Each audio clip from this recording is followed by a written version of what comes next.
It's Monday, September 2, 2024. Good morning. Welcome to the morning news coming to you live from the John Hammond Street in Ghana's capital, Accra. Let's take a look at the headlines.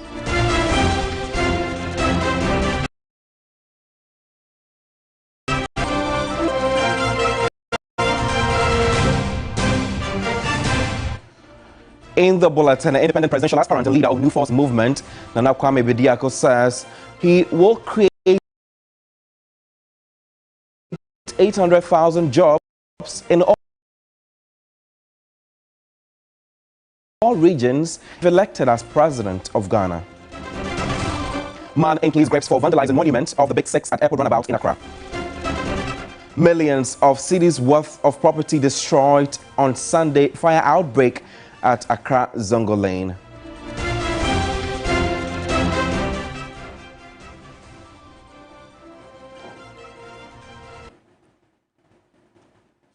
Thanks so much for making me a part of your time this morning. Remember, the bulletin is live on DSTV channel 279. We are streaming across the world on Facebook at TV3 Ghana. My name is Godwin Asideba. Leader of New Force Movement and independent presidential aspirant, Nkrumah Manifesto has promised to prioritize industrialization and education if given the mandate as president of Ghana.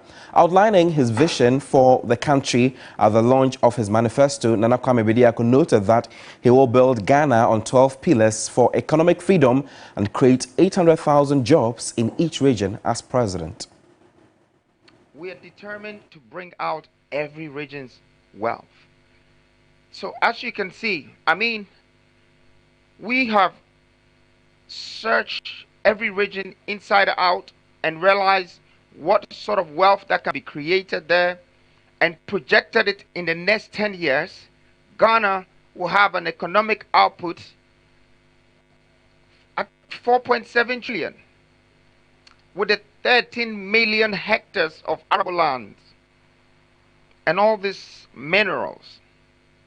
We will also create 8 million jobs in a decade. As you can already see, 800,000 jobs per year within these 16 regions. The New Force leader also promised to run the country with 12 ministers, the leanest number of ministers promised by any of the political parties ahead of the 2024 elections. The Apostolic Governance, the 12 ministries. Apostolic Governance, it's a title, it's some title right here, but it's the 12 ministries. They say less is more. Our government will be the leanest, most efficient in the history of African politics. We present to you the Apostolic Governance, 1 president, 12 ministers. Create a lean government that will be responsible for the 12 pillars. Away from your election command center, the police are investigating a man who vandalized the monument of the Big Six located at the airport runabout in Accra. After causing damage to the monument, the suspect also destroyed several signposts in the area. My colleague Christian Yali reports that this unsettling incident has raised security concerns, with many describing it as a red flag. The incident is reported to have occurred around 3 a.m. on Saturday, August 31st. Some individuals witnessed a man destroying the statue of the Big Six and reported it to the police.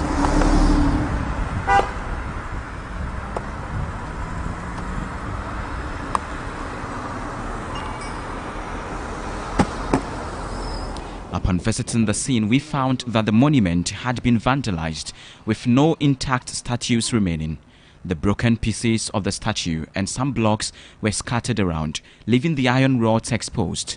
The suspect is also reported to have destroyed several signposts at the airport roundabout. Barely would you hear of a story such as this, but just to cast your mind back a little, the Big Six are leaders who are part of the United Gold Coast Convention, UGCC, a political party that was formed to advocate self-government. For some commentators, though, they believe that this really tells the story that people are not happy with the country. Probably one of the reasons for which this gentleman was able or could even consider doing such a thing like this. The motive behind this act is unknown, but the suspect, identified as Niwo Gavu, is in police custody and will face the due process of the law. During our visit, we found a pair of sandals which presumably belonged to the suspect, left at the scene during the arrest. The monument is gone and will require significant resources to replace. Some have raised concerns about the potential security implications this incident may bring. Christian Yale, TV3 News. What exactly could be the reason? We'll definitely keep an eye on this and follow it subsequently.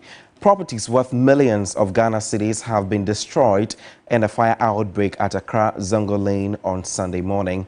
The fire, which started in one warehouse, spread to many other warehouses and shops belonging to both locals and foreign nationals due to the unavoidable presence of a fire tender. The fire began around 11 a.m. Sunday. Personnel from the Ghana National Fire Service arrived at the scene, bringing some hope that the blaze could be brought under control. However, despite their presence, the fire service personnel struggled as the fire continued to spread across many other warehouses. A fire ladder was urgently needed, but the only available one was based in Tema, leaving the fire personnel with no choice but to watch the fire spread. The challenge is about the pressure in the fire tenders. It's not able to get to the level of the fire, and the fire personnel are trying their best, but their best has not been enough as the fire keeps moving from one story building to the other story building. The residents here and the market women, warehouse owners, are not happy. They are so angry. It's taking the police to calm them down, whilst other people seems to be trying to take advantage of the situation. Foreign nationals at the scene were left helplessly observing the situation. Some individuals took advantage of the chaos to gather items from the affected properties. The situation became tense as they had a difficult time managing the onlookers. Shop owners were forced to relocate their goods as the fire continued to spread. Fabrics, that's of school uniforms and rider materials and other things. The fire is not anything. They can't do anything about this one. The machine is not well. Fire service are not trying at all on this building. From the first floor, before first floor set, they are here. They are not doing anything. Not do anything. The ladder, before they carry the ladder down, over 30 minutes before the ladder come down from the bus, from their trailer.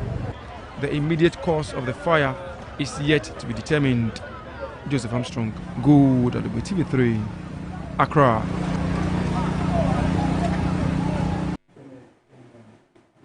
Our team will be visiting the site this morning to get to know how the place looked like a day after the fire outbreak. Some 9,855 farmers have been affected by this year's dry spell at Lambus in the Upper West region. Correspondent Ibrahim Wangara has more. After a prolonged dry spell that affected northern Ghana this season, many farmers are still counting their losses. Maize, rice, groundnut, yam, millet, and sorghum crops in the Lambus district have been significantly impacted, according to data from the District Agricultural Department. Out of a total of 28,980 hectares cultivated in the Lambus district, 17,160 hectares are affected, raising concerns about potential food insecurity in the upcoming harvest season. The dry spell severely impacted crop germination across the district, with various crops recording germination rates as low as 20 to 50%. District Director of Agriculture, Nabie Nathaniel, has provided more insight into the impact in the area. And the total area of cultivation for maize is about 10,000 hectares. And out of these 10,000 hectares, about 7,000 of these farms have been affected. making about 2,000 farmers and 500 female farmers. Rice, about 900 hectares have been put to cultivation, and out of this we have about 150 hectares that have also been affected. Granuts, about 6,000 hectares have been put to cultivation, 2,000 affected, and out of this we have 800 farmers who are male, and then we have about 2,000 farmers who are female and are affected. The Deputy Director of the Center for Indigenous Knowledge and Organizational Development, CICOD, Daniel Benuku, has called for urgent government support to alleviate the plight of farmers. And every politician is looking for an opportunity to look good in front of the voters. But we want to sound a word of caution that should we exploit a situation like this where farmers are genuinely and severely impacted for political gain. I believe that the intervention is the right thing to do, because that is what every responsible government is supposed to do. The only challenge we have is that we need to begin, unlike the way we have always done our targeting in the agriculture sector, this time we need to be very, very, to disaggregate the data in terms of who farmers are, because that will allow us to do proper targeting and ensure that the benefits that we send to farmers are actually responsive to the challenges that they have as we speak today. But beyond that, we need to make bold commitments to adapting sustainable agriculture practices, bold commitments to adapting climate mitigation and adaptation practices that can bring us long-lasting resilience, to the extent that even when we are confronted with these situations, farmers are able to bounce back and respond to the shocks that are within the system.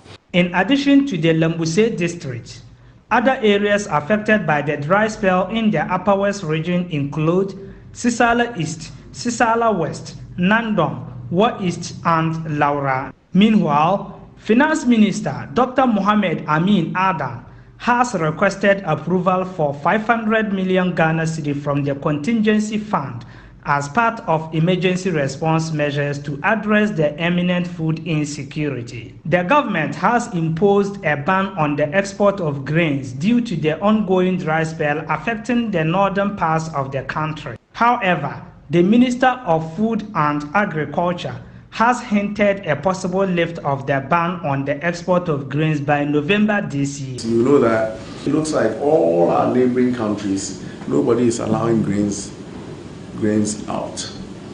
So we'll monitor the situation, but we believe that we will come out of this situation by November. 8 regions have so far been affected by the dry spell, according to the Ministry of Food and Agriculture.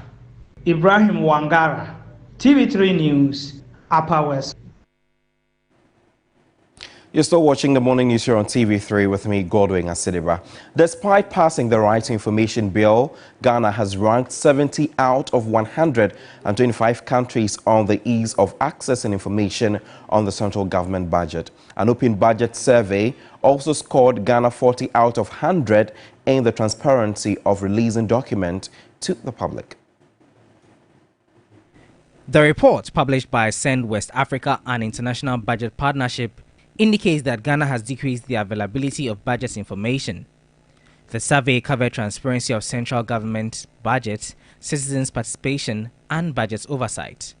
On the budget oversight report, it showed that Ghana scored 28 out of 100, indicating a weak oversight. Are they pursuing documents, for example, audit reports? To what extent are the Parliament interrogating the executive budget proposal before the budget is approved? Sometimes even how the executive move budget lines from one expenditure item line to the other, usually we know the executive component does that before they even get Parliament approval, which is why we are saying that Parliament actually needs to sit up when it comes to them playing their oversight responsibilities.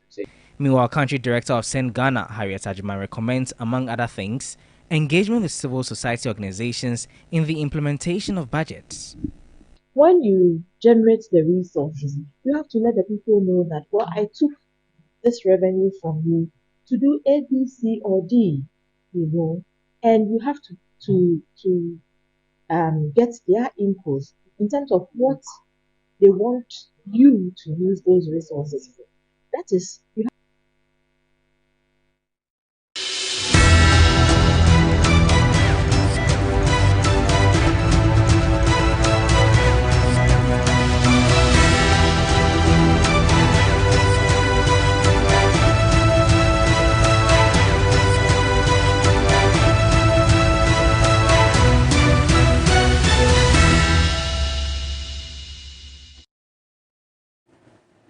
You're welcome. More on your election command center. The flag bearer of the New Patriotic Party, Dr. Mahamudu Bawumia, says he will change the way passports are acquired in the country if elected.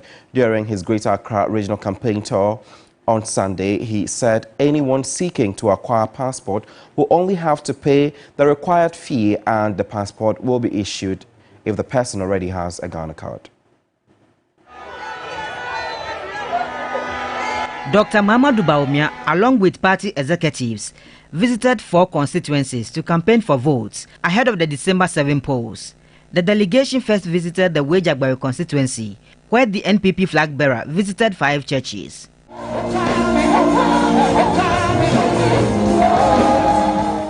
Dr. Bawumia tasked the public to pursue peace during this electioneering season.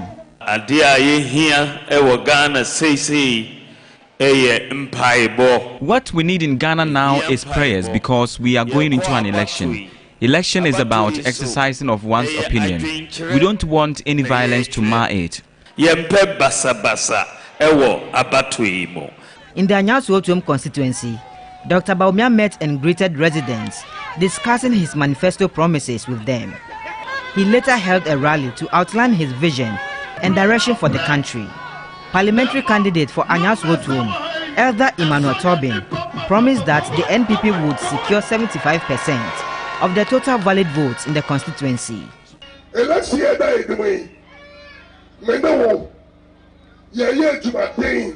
You and I must work hard towards the elections ahead of us. We have to work even harder to give the New Patriotic Party 75% vote in this constituency. We are not giving NPP anything less than 75%.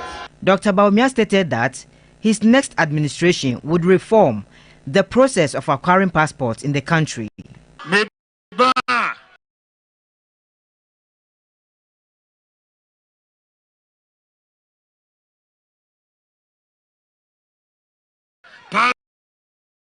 Passport application, easy. When we win power in December, passport acquisition will be very easy for all because with your Ghana card, you will only require the passport will be printed for you. You will not need to fill any form again. He also took a job at his main contender, John Dramani Mahama. Enye 24-hour disco so na yehwehwe ewa Ghana ha. We don't need day-old chicks, neither do we need 24-hour discotheque in Ghana. We rather need minds that can proffer solutions to complex problems. In the same constituency, the vice president engaged TESCON members of the Pentecost University, as well as chiefs and grassroots supporters of the NPP. The NPP campaign team also visited the Obom Domiabra and English Amanfrom constituencies, encouraging eligible voters to support the NPP in the upcoming elections. Stanley Niblew, TV3 News, Accra. Parliamentary candidate for Dom Kwabenya, Michael Aaron Okoye Jr. addressed the Dom Kwabenya constituency during the inauguration of the campaign team, emphasizing the importance of unity and positivity as they prepare for the upcoming elections. He highlighted the new energy and enthusiasm he has brought to the constituency, particularly noting the impact of recent events such as Dr. Bawumia's visit. Okoye Jr. also expressed confidence in his ability to continue this momentum, promising that his leadership will bring tangible results. The campaign launch and the inauguration of the campaign team in Dome Kwabenya. And so as a party, we met, we've chosen some people, they were sworn in. First of all, the oath of office, and then after that, the oath of secrecy. And now they are committed to the cause.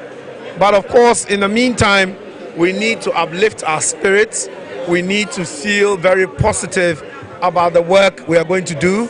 One of the things I promised this constituency was that if by the grace of God they elected me as the parliamentary candidate, I was going to bring a new energy to the constituency. And that is what you saw today, and that is what you saw on Thursday when Dr. Bawumia visited the constituency, and that is what you are going to see, God willing, in the near future. So that is what it was generally about today. But of course, we have to take the opportunity to give the people a message that they will take into the neighborhoods, a message that they'll remind Ghanaians of, and that is what I espoused on the stage. For me, I will just go into the saying that says, "Eba neyo." You do it when you are there. So by the grace of God, these were all just snippets of what I am doing before I come. And if by the grace of God I'm nominated or voted for, then we'll see the rest. But as you can see, seeing is believing. You saw the energy here today. I don't think we've ever seen this in Domi Kwabena before, and we hope to continue in that same vein.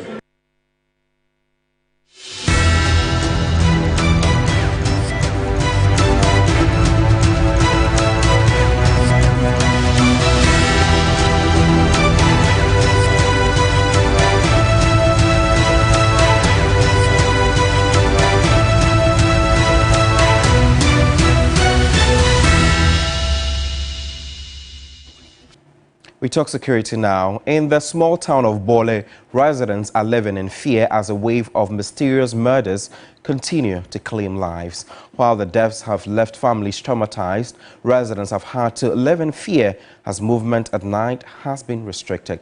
My colleague, Christopher Mwako, has more.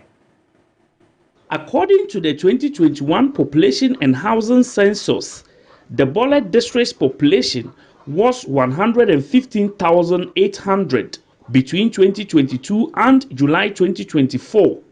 22 persons from the Bolet community mysteriously died with some of their body parts missing. 65-year-old father of 7, Yahaya Jaja, was the last victim to die in such mysterious circumstances. Pit you see behind me happens to be the place where the last body that was allegedly killed and deposited was recovered or retrieved by residents. His alleged killing brought back traumatic memories of murders some few months ago.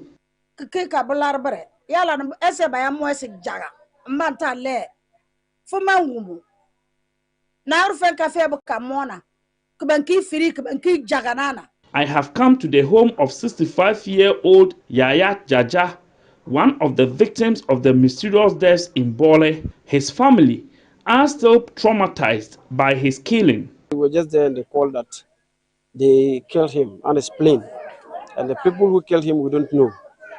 Up to now, we are still looking up to how we can see those who do that. They want justice. It's seriously a very big worry for the whole community. As we speak, it's just like a self-imposed curfew that we have imposed ourselves to, because we don't know how to solve the situation. And so we are calling on you all to come to our aid, to help us. The children are many, and the family is a very large one. Jaja family is a very large family. As the police struggle to find leads, the community is coming together to support each other. So for me, I still want to appeal to this assembly, to the traditional rulers, and to my good self, that the young men who are going around doing what they're doing, we need to commend them.